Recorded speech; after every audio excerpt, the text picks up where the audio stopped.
October 3rd. A strange occurrence has taken place today. I got up fairly late, and when Mara brought me my clean boots, I asked her how late it was. When I heard it had long struck 10, I dressed as quickly as possible. To tell the truth, I would rather not have gone to the office at all today, for I know beforehand that our department chief will look as sour as vinegar.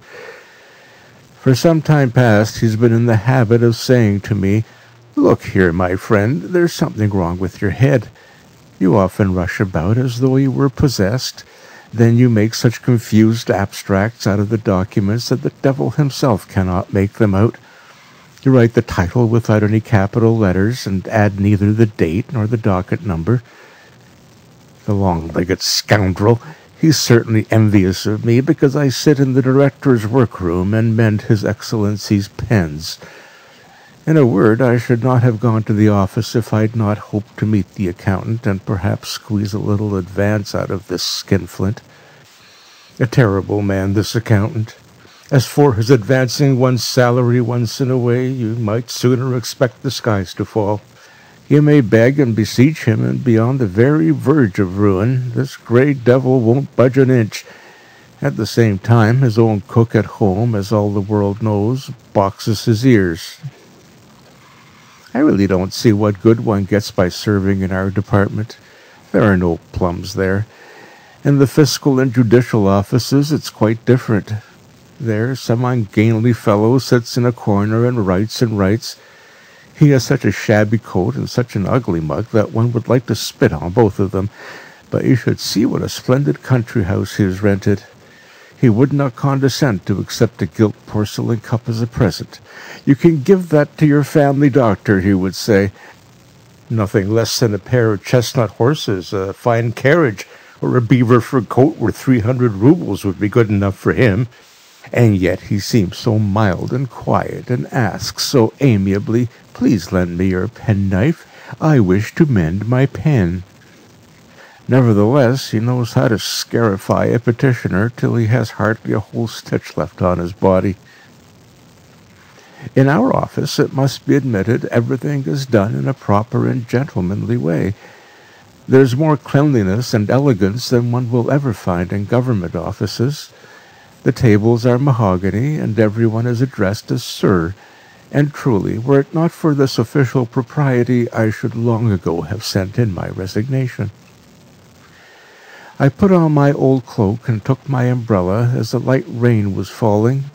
No one was to be seen on the streets except some women who had flung their skirts over their heads. Here and there one saw a cabman or a shopman with his umbrella up. Of the higher classes, one only saw an official here and there. One I saw at the street crossing, and thought to myself, "Ah, my friend, you're not going to the office, but after that young lady who walks in front of you. You're just like the officers who run after every petticoat they see." As I was thus following the train of my thoughts, I saw a carriage stop before a shop just as I was passing it. I recognized it at once. It was our director's carriage. "He has nothing to do in the shop," I said to myself. "It must be his daughter." I pressed myself close against the wall. A lackey opened the carriage door, and, as I had expected, she fluttered like a bird out of it. How proudly she looked right and left! How she drew her eyebrows together and shot lightnings from her eyes! Good heavens! I am lost, hopelessly lost. But why must she come out in such abominable weather? And yet they say women are so mad on their finery. She didn't recognize me. I had wrapped myself as closely as possible in my cloak. It was dirty and old-fashioned, and I would not have liked to have been seen by her wearing it. Now they wear cloaks with long collars, but mine has only a short double collar, and the cloth is of inferior quality. Her little dog could not get into the shop, and remained outside. I know this dog. Its name is Maggie. Before I'd been standing there a minute, I heard a voice call, "Good day, Maggie." Who the deuce was that? I looked around and saw two ladies hurrying by under an umbrella, one old, the other fairly young. They had already passed me when I heard the same voice say again, "For shame, Meggie!" What was that? I saw Meggie sniffing at a dog which ran behind the ladies. The deuce, I thought to myself. I'm not drunk. That happens pretty seldom. "No, Fidel, you are wrong," I heard Meggie say quite distinctly. I was woof, woof. I was woof, woof, woof, very ill. What an extraordinary dog! I was, to tell the truth, quite amazed to hear it talk human language. But when I considered the matter well, I ceased to be astonished. In fact, such things have already happened in the world. It is said that in England a fish put its head out of water, and said a word or two in such an extraordinary language that learned men have been puzzling over them for 3 years, and have not succeeded in interpreting them yet.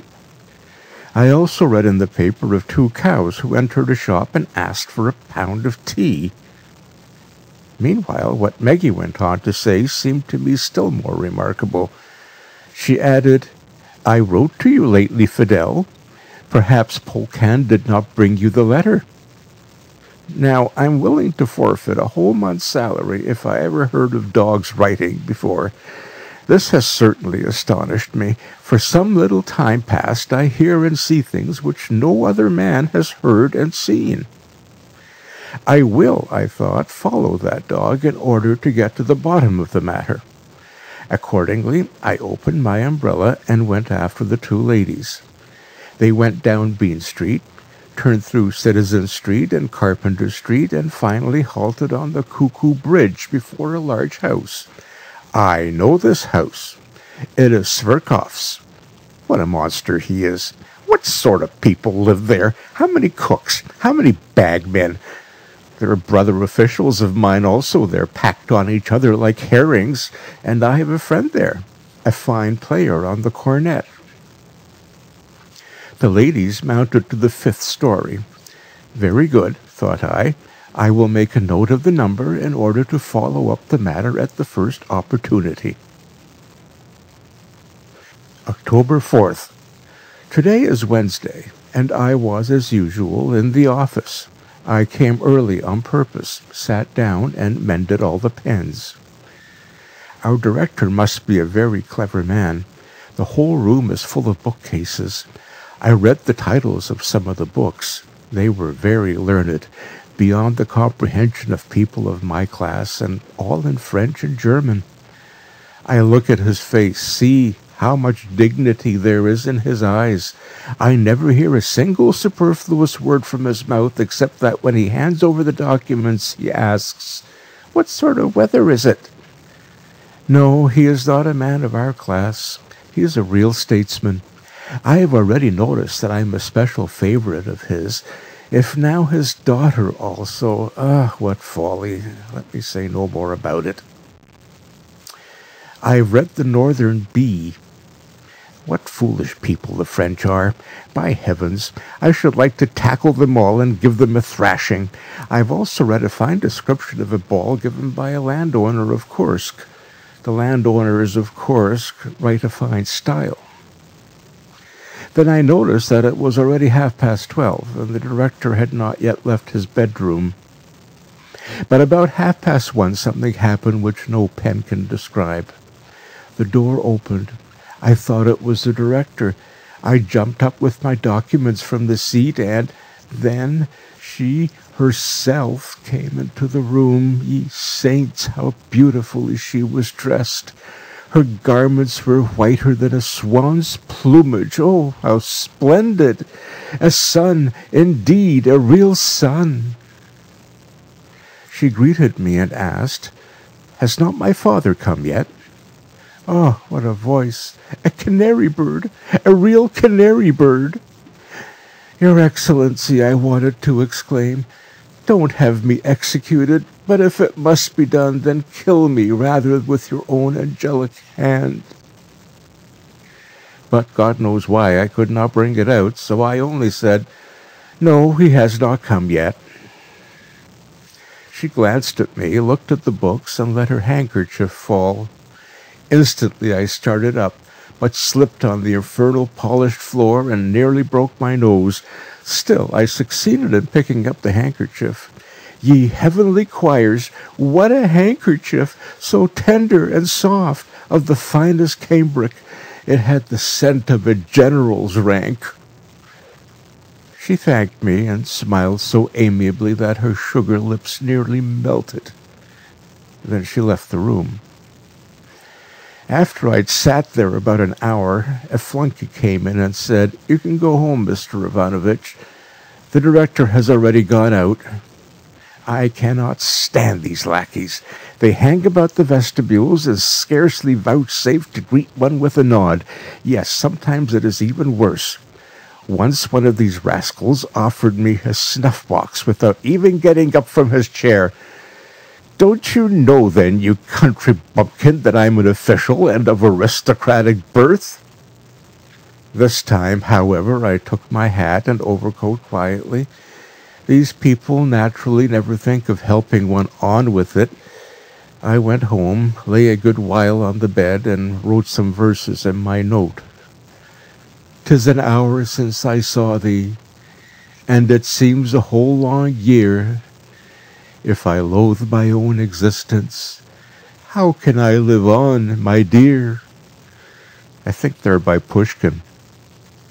In the evening I wrapped myself in my cloak, hastened to the director's house, and waited there a long time to see if she would come out and get into the carriage.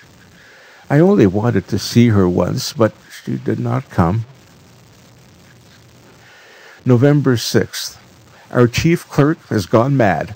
When I came to the office today, he called me to his room and began as follows. "Look here, my friend, what wild ideas have got into your head?" "How? What? None at all," I answered. "Consider well.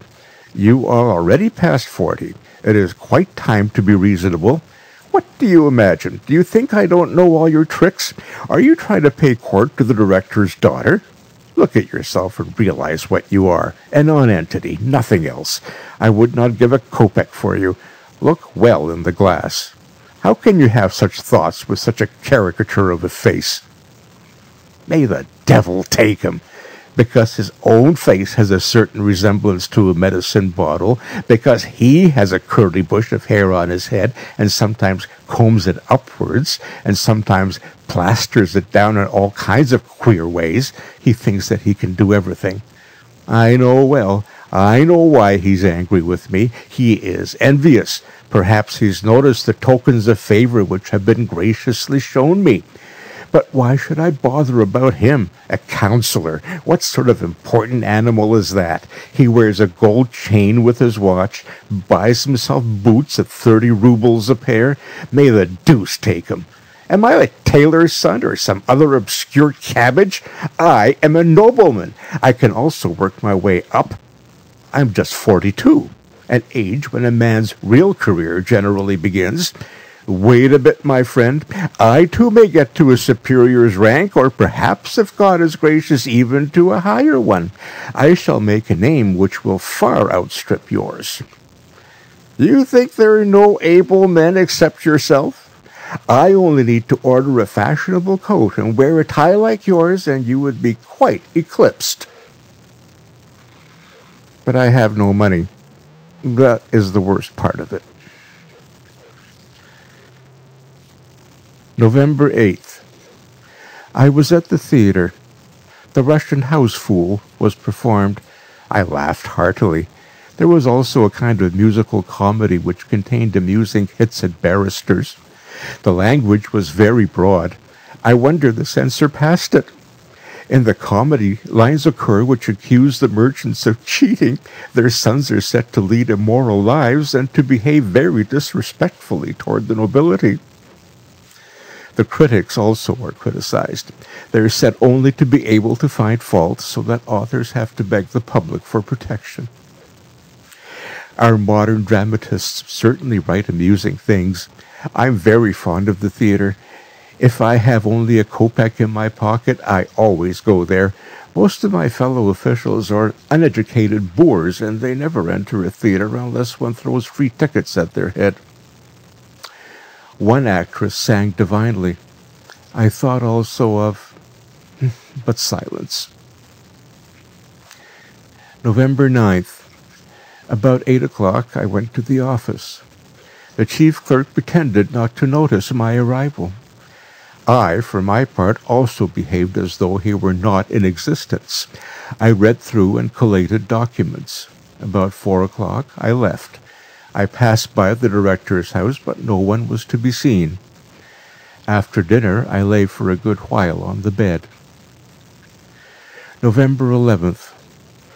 Today I sat in the director's room, mended 23 pens for him and for her excellence, his daughter, 4 more. The director likes to see many pens lying on his table. What a head he must have.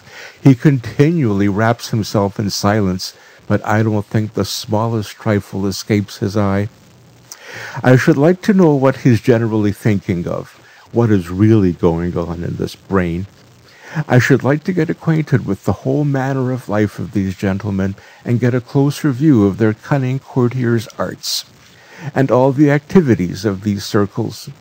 I have often thought of asking His Excellence about them, but the deuce knows why. Every time my tongue failed me, and I could get nothing out but my meteorological report. I wish I could get a look into the spare room whose door I so often see open. And a second small room behind the spare room excites my curiosity. How splendidly it's fitted up! What a quantity of mirrors and choice china it contains! I should also like to cast a glance into those regions where Her Excellency, the daughter, wields the scepter. I should like to see how all the scent bottles and boxes are arranged in her boudoir, and the flowers which exhale so delicious a scent that one is half afraid to breathe, and her clothes lying about, which are too ethereal to be called clothes, but silence. Today there came to me what seemed to be a heavenly inspiration. I remember the conversation between the 2 dogs which I had overheard on Nevsky Prospect. Very good, I thought. Now I see my way clear. I must get hold of the correspondence which these 2 silly dogs have carried on with each other. In it I shall probably find many things explained. I had already once called Meggie to me and said to her, "Listen, Meggie, now we're alone together. If you like, I will also shut the door so that no one can see us. Tell me now all that you know about your mistress. I swear to you that I will tell no one."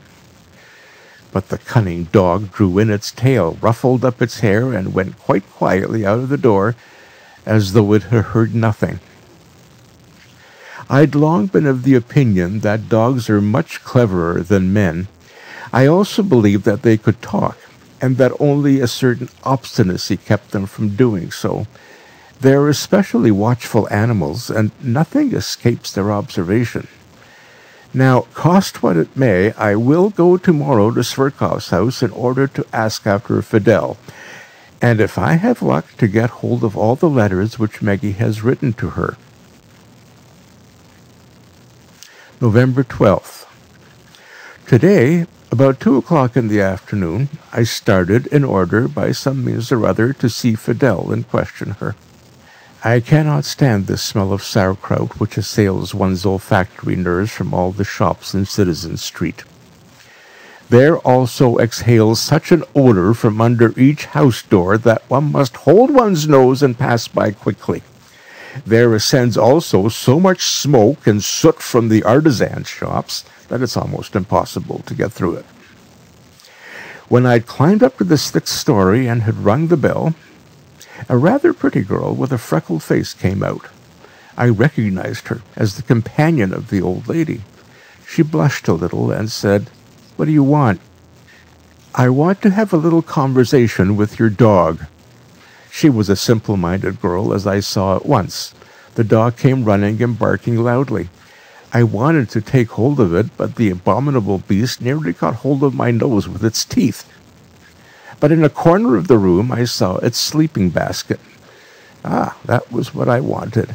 I went to it, rummaged in the straw, and to my great satisfaction drew out a little packet of small pieces of paper. When the hideous little dog saw this, it first bit me in the calf of the leg, and then, as soon as it had become aware of my theft, it began to whimper and to fawn on me. But I said, "No, you're a little beast. Goodbye," and hastened away. I believe the girl thought me mad. At any rate, she was thoroughly alarmed. When I reached my room, I wished to get to work at once and read through the letters by daylight, since I do not see well by candlelight. But the wretched Mara had got the idea of sweeping the floor. These blockheads of Finnish women are always clean where there's no need to be.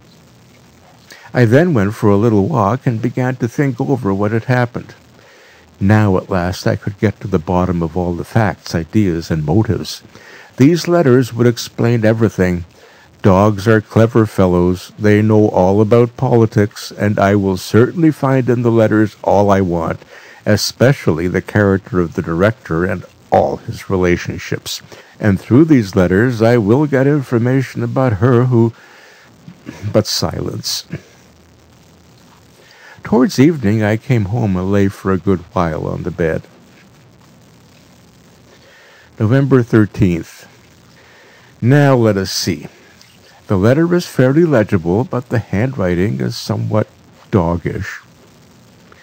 Dear Fidel, I cannot get accustomed to your ordinary name, as if they could not have found a better one for you. Fidel, how tasteless, how ordinary. But this is not the time to discuss it. I'm very glad that we thought of corresponding with each other. The letter is quite correctly written. The punctuation and spelling are perfectly right. Even our head clerk does not write so simply and clearly, though he declares he's been at the university. Let us go on. I think that it is one of the most refined joys of this world to interchange thoughts, feelings, and impressions. This idea comes from some book which has been translated from German. I can't remember the title. I speak from experience, although I have not gone farther into the world than just before our front door. Does not my life pass happily and comfortably? My mistress, whom her father called Sophie, is quite in love with me. But better be silent. Her father also often strokes me. I drink tea and coffee with cream. Yes, my dear, I must confess to you that I find no satisfaction in those large gnawed-at bones which Polkan devours in the kitchen. Only the bones of wild fowl are good, and that only when the marrow has not been sucked out of them. They taste very nice with a little sauce, but there should be no green stuff in it. But I know nothing worse than the habit of giving dogs balls of bread kneaded up. Someone sits at table, kneads a bread ball with dirty fingers, calls you, and sticks it in your mouth. Good manners forbid your refusing it, so you eat it. With disgust, it is true, but you eat it. The deuce, what is this? What rubbish! As if she could find nothing more suitable to write about. I'll see if there's anything more reasonable on the second page. I am quite willing to inform you of everything that goes on here. I've already mentioned the most important person in the house, whom Sophie calls Papa. He's a very strange man. Ah, here we are at last. Yes, I knew it. They have a politician's penetrating eye for all things. Let us see what she says about Papa. A strange man. Generally, he is silent. He only speaks seldom, but about a week ago he kept on repeating to himself, "Shall I get it or not?" In one hand he took a sheet of paper, the other he stretched out as though to receive something, and repeated, "Shall I get it or not?" Once he turned to me with the question, "What do you think, Meggie?" I did not understand in the least what he meant, sniffed at his boots, and went away. A week later, he came home with his face beaming. That morning, he was visited by several officers in uniform who congratulated him. At the dinner table, he was in a better humor than I've ever seen him before. Ah, he's ambitious then. I must make a note of that. Pardon, my dear, I hasten to conclude, etc., etc. Tomorrow I will finish the letter. Now, good morning. Here I am again at your service. Today, my mistress, Sophie— oh, we'll see what she says about Sophie. Let us go on. Was in an unusually excited state. She went to a ball, and I was glad that I could write to you in her absence. She likes going to balls, although she gets dreadfully irritated while dressing. I cannot understand, my dear, what is the pleasure in going to a ball. She comes home from the ball at 6 o'clock in the early morning, and to judge by her pale and emaciated face, she's had nothing to eat. I could, frankly speaking, not endure such an existence. If I could not get partridge with sauce, or the wing of a roast chicken, I don't know what I should do. Porridge with sauce is also tolerable, but I can get up no enthusiasm for carrots, turnips, and artichokes. The style is very unequal. One sees at once that it has not been written by a man. The beginning is quite intelligent, but at the end the canine nature breaks out. I will read another letter. It's rather long, and there's no date. Ah, my dear, how delightful is the arrival of spring! My heart beats as though it expected something. There is a perpetual ringing in my ears, so that I often stand with my foot raised for several minutes at a time, and listen towards the door. In confidence, I'll tell you that I have many admirers. I often sit on the window-sill and let them pass in review. Ah, if you knew what miscreations there are among them! One, a clumsy house-dog with stupidity written on his face, walks on the street with an important air and imagines that he's an extremely important person and that the eyes of all the world are fastened on him. I don't pay him the least attention and pretend not to see him at all. And what a hideous bulldog has taken up his post opposite my window! If he stood on his hind legs, as the monster probably cannot, he would be taller by a head than my mistress's papa, who himself has a stately figure. This lout seems, moreover, to be very impudent. I growl at him, but he does not seem to mind that at all. If he at least would only wrinkle his forehead. Instead of that, he stretches out his tongue, droops his big ears, and stares in at the window. This rustic boor! But do you think, my dear, that my heart remains proof against all temptations? Alas, no. If you had only seen that gentlemanly dog who crept through the fence of the neighbouring house. Treasure is his name. Oh, my dear, what a delightful snout he has! To the deuce with this stuff! What rubbish it is! How can one blacken paper with such absurdities? Give me a man. I want to see a man. I need some food to nourish and refresh my mind, and get this silliness instead.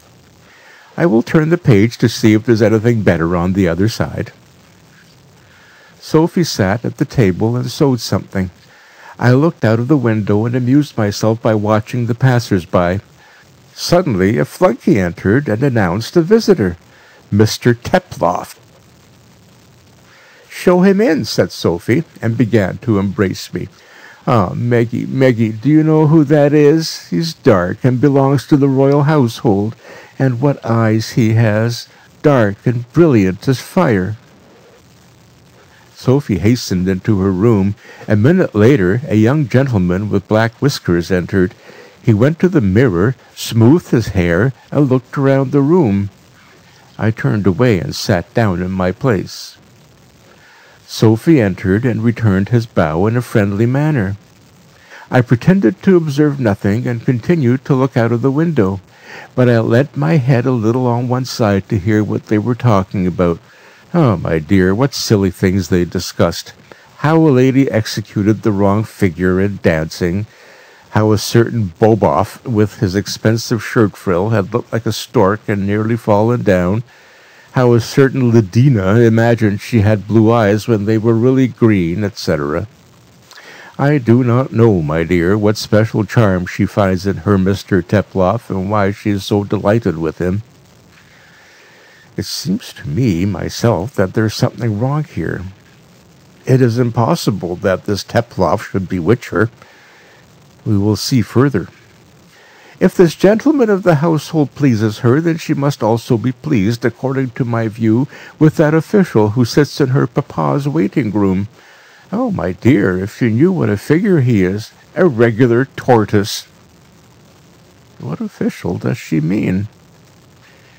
He has an extraordinary name. He always sits there and mends the pens. His hair looks like a truss of hay. Her papa always employs him instead of a servant. I believe this abominable little beast is referring to me. But what has my hair got to do with hay? Sophie can never keep from laughing when she sees him. You lie, cursed dog! What a scandalous tongue! As if I did not know that it's envy which prompts you, and that there is treachery at work. Yes, the treachery of the chief clerk. This man hates me implacably. He has plotted against me. He's always seeking to injure me. I'll look through one more letter. Perhaps it will make the matter clearer. Fidel, my dear, pardon me that I've not written for so long. I was floating in a dream of delight. In truth, some author remarks, love is a second life. Besides, great changes are going on in the house. The young chamberlain is always here. Sophie is wildly in love with him. Her papa is quite contented. I heard from Gregor, who sweeps the floor, and is in the habit of talking to himself, that the marriage will soon be celebrated. Her papa will, at any rate, get his daughter married to a general, a colonel, or a chamberlain. Deuce take it, I can read no more. It is all about chamberlains and generals. I should like myself to be a general. Not in order to sue for her hand and all that. No, not at all. I should like to be a general merely in order to see people wriggling, squirming, and hatching plots before me. And then I should like to tell them that they're both of them not worth spitting on. But it is vexatious. I tear the foolish dog's letters up in 1,000 pieces. December 3rd. It is not possible that the marriage should take place. It is only idle gossip. What does it signify if he's a chamberlain? That is only a dignity, not a substantial thing which one can see or handle. His chamberlain's office will not procure him a third eye in his forehead. Neither is his nose made of gold. It's just like mine or anyone else's nose. He does not eat and cough, but smells and sneezes with it. I should like to get to the bottom of the mystery. Whence do all these distinctions come? Why am I only a titular councillor? Perhaps I'm really a count or a general, and only appear to be a titular councillor. Perhaps I don't even know who and what I am. How many cases there are in history of a simple gentleman, or even a burgher or peasant, suddenly turning out to be a great lord or baron. Well, suppose that I appear suddenly in a general's uniform, on the right shoulder an epaulette, on the left an epaulette, and a blue sash across my breast. What sort of a tune would my beloved sing then? What would her papa, our director, say? Oh, he is ambitious. He's a Freemason, certainly a Freemason. However much he may conceal it, I have found it out. When he gives anyone his hand, he only reaches out 2 fingers. Well, could I not this minute be nominated a general or superintendent? I should like to know why I am a titular councillor. Why just that and nothing more? December 5th. Today I've been reading papers the whole morning. Very strange things are happening in Spain. I have not understood them all. It is said that the throne is vacant. The representatives of the people are in difficulties about finding an occupant, and riots are taking place. All this appears to me very strange. How can the throne be vacant? It is said that it will be occupied by a woman. A woman cannot sit on a throne. That is impossible. Only a king can sit on the throne. They say that there's no king there, but that is not possible. There cannot be a kingdom without a king. There must be a king, but he's hidden away somewhere. Perhaps he's actually on the spot, and only some domestic complications or fears of the neighboring powers, France and other countries, compel him to remain in concealment. There might also be other reasons. December 8th. I was nearly going to the office, but various considerations kept me from doing so. I keep on thinking about these Spanish affairs. How is it possible that a woman should reign? It would not be allowed, especially by England. In the rest of Europe, the political situation is also critical. The Emperor of Austria. These events, to tell the truth, have so shaken and shattered me that I could really do nothing all day. Mara told me that I was very absent-minded at table. In fact, in my absent-mindedness, I threw 2 plates on the ground so that they broke in pieces. After dinner, I felt weak and did not feel up to making abstracts of reports. I lay most of the time on my bed and thought of the Spanish affairs. The year 2000, April 43rd. Today is a day of splendid triumph. Spain has a king. He's been found. And I am he. I discovered it today. All of a sudden it came upon me like a flash of lightning. I don't understand how I could imagine that I'm a titular councillor. How could such a foolish idea enter my head? It was fortunate that it occurred to no one to shut me up in an asylum. Now it is all clear, and as plain as a pikestaff. Formerly, I don't know why, everything seemed veiled in a kind of mist. That is, I believe, because people think that the human brain is in the head. Nothing of the sort. It is carried by the wind from the Caspian Sea. For the first time I told Mara who I am. When she learned that the King of Spain stood before her, she struck her hands together over her head and nearly died of alarm. The stupid thing had never seen the King of Spain before. I comforted her, however, at once by assuring her that I was not angry with her for having hitherto cleaned my boots badly. Women are stupid things. One cannot interest them in lofty subjects. She was frightened because she thought all kings of Spain were like Philip II. But I explained to her that there was a great difference between me and him. I did not go to the office. Why the deuce should I? No, my dear friends, you won't get me there again. I'm not going to worry myself with your infernal documents any more. Marchember 86. Between day and night. Today the office messenger came and summoned me, as I'd not been there for 3 weeks. I went just for the fun of the thing. The chief clerk thought I would bow humbly before him and make excuses. But I looked at him quite indifferently, neither angrily nor mildly, and sat down quietly at my place as though I noticed no one. I looked at all this rabble of scribblers and thought, if you only knew who is sitting among you. Good heavens, what a to-do you would make. Even the chief clerk would bow himself to the earth before me, as he does now before the director. A pile of reports was laid before me, of which to make abstracts, but I didn't touch them with one finger. After a little time there was a commotion in the office, and there a report went round that the director was coming. Many of the clerks vied with each other to attract his notice, but I did not stir. As he came through our room, each one hastily buttoned up his coat, but I had no idea of doing anything of the sort. What is the director to me? Should I stand up before him? Never. What sort of a director is he? He's a bottle stopper and no director, a quite ordinary, simple bottle stopper, nothing more. I felt quite amused as they gave me a document to sign.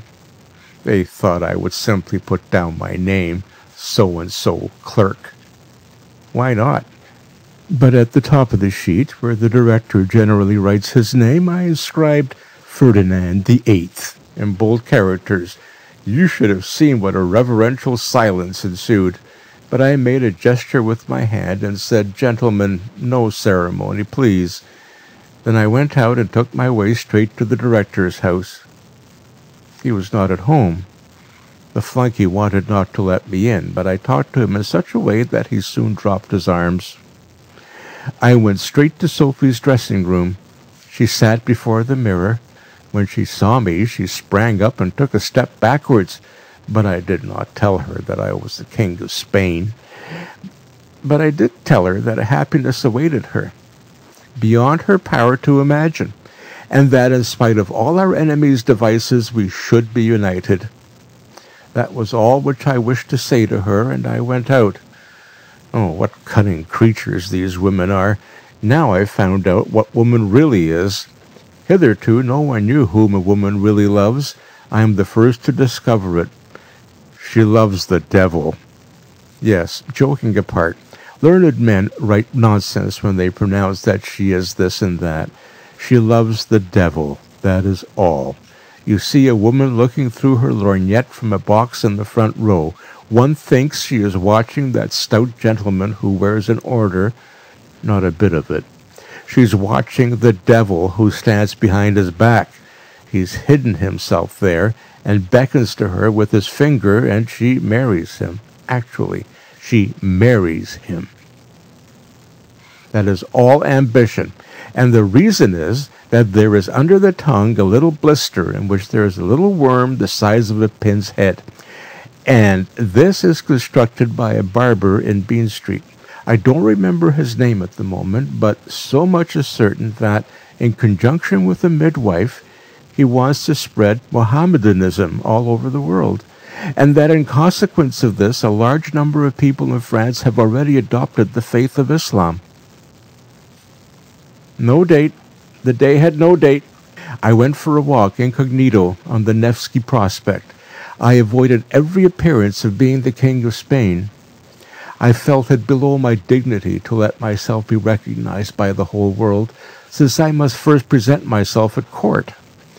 And I was also restrained by the fact that I have at present no Spanish national costume.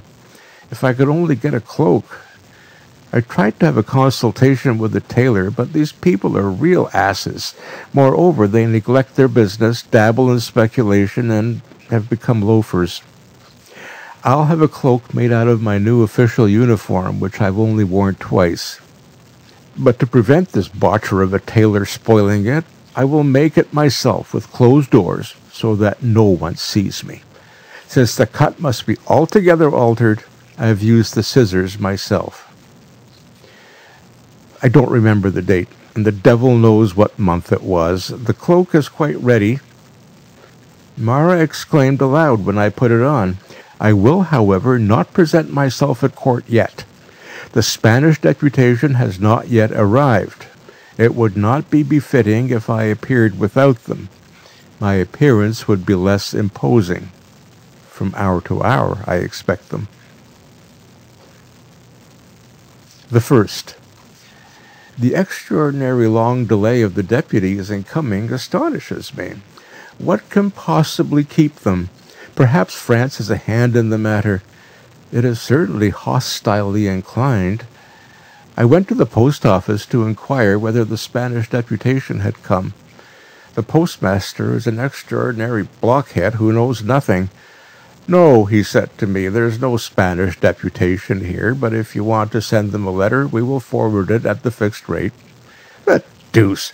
What do I want with a letter? Letters are nonsense. Letters are written by apothecaries. Madrid, February 30th. So, I am in Spain after all. It has happened so quickly that I could hardly take it in. The Spanish deputies came early this morning, and I got with them into the carriage. This unexpected promptness seemed to me strange. We drove so quickly that in half an hour we were at the Spanish frontier. Over all Europe now there are cast-iron roads, and the steamers go very fast. A wonderful country, this Spain. As we entered the first room, I saw numerous persons with shorn heads. I guessed at once that they must be either grandees or soldiers, at least to judge by their shorn heads. The Chancellor of the State, who led me by the hand, seemed to me to behave in a very strange way. He pushed me into a little room and said, "Stay here, and if you call yourself King Ferdinand again, I will drive the wish to do so out of you." I knew, however, that that was only a test, and I reasserted my conviction, on which the Chancellor gave me 2 such severe blows with a stick on the back that I could have cried out with the pain.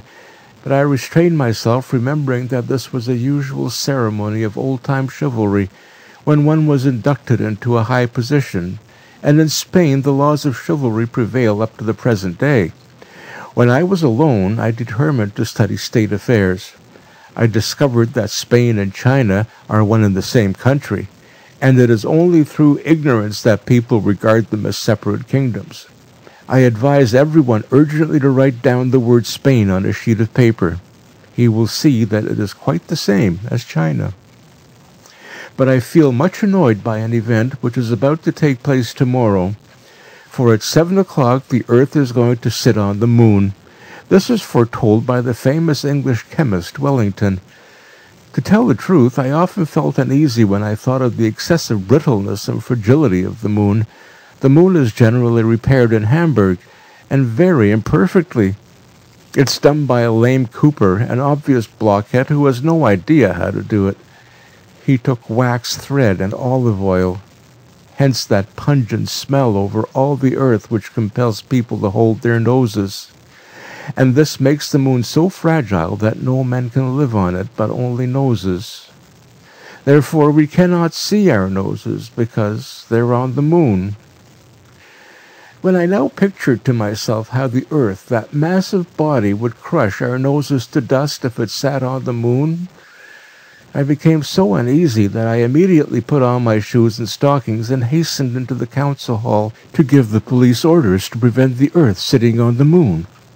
The grandees with the shorn heads, whom I met in great numbers in the hall, were very intelligent people, and when I exclaimed, "Gentlemen, let us save the moon, for the earth is going to sit on it," they all set to work to fulfill my imperial wish, and many of them clambered up the wall in order to take the moon down. At that moment the imperial chancellor came in. As soon as he appeared, they all scattered, but I alone, as king, remained. To my astonishment, however, the chancellor beat me with the stick and drove me to my room. So powerful are ancient customs in Spain. January in the same year, following after February.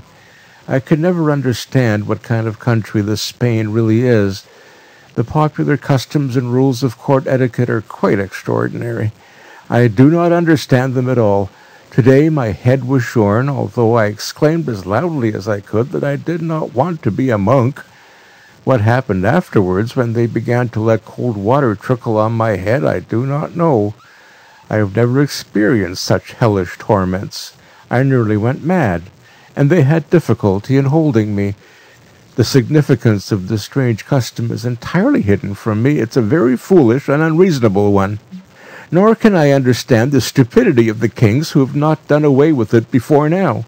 Judging by all the circumstances, it seems to me as though I'd fallen into the hands of the Inquisition, and as though the man whom I took to be the Chancellor was the Grand Inquisitor. But yet I cannot understand how the king could fall into the hands of the Inquisition. The affair may have been arranged by France, especially Polignac.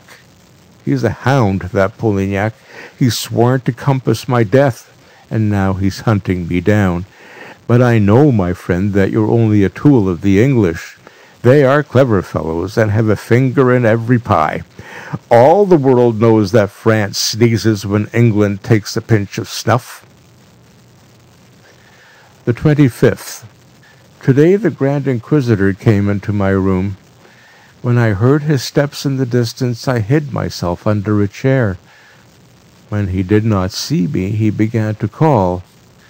At first he called, "Poprishchin." I made no answer. Then he called, Akanti Ivanovich, titular councillor, nobleman. I still kept silence. Ferdinand VIII, King of Spain. I was on the point of putting out my head, but I thought, no, brother, you shall not deceive me. You shall not pour water on my head again. But he'd already seen me and drove me from under the chair with his stick. The cursed stick really hurts one. But the following discovery compensated me for all the pain, i.e. that every cock has his Spain under his feathers. The Grand Inquisitor went angrily away and threatened me with some punishment or other. I felt only contempt for his powerless spite, for I know that he only works like a machine, like a tool of the English. 34 March, February 349. No, I have no longer power to endure. Oh God, what are they going to do with me? They pour cold water on my head. They take no notice of me and seem neither to see nor hear. Why do they torture me? What do they want from one so wretched as myself? What can I give them? I possess nothing. I cannot bear all their tortures. My head aches as though everything were turning round in a circle. Save me. Carry me away. Give me 3 steeds swift as the wind. Mount your seat, coachman. Ring bells, gallop horses, and carry me straight out of this world. Farther, ever farther, till nothing more is to be seen. Oh, heaven bends over me already. A star glimmers in the distance. The forest with its dark trees in the moonlight rushes past. A bluish mist floats under my feet. Music sounds in the cloud. On the one side is the sea, on the other, Italy. Beyond, I also see Russian peasants' houses. Is not my parents' house there in the distance? Does not my mother sit by the window? Oh, mother, mother, save your unhappy son. Let a tear fall on his aching head. See how they torture him. Press the poor orphan to your bosom. He has no rest in this world. They hunt him from place to place. Mother, mother, have pity on your sick child. And do you know that the Bey of Algiers has a wart under his nose?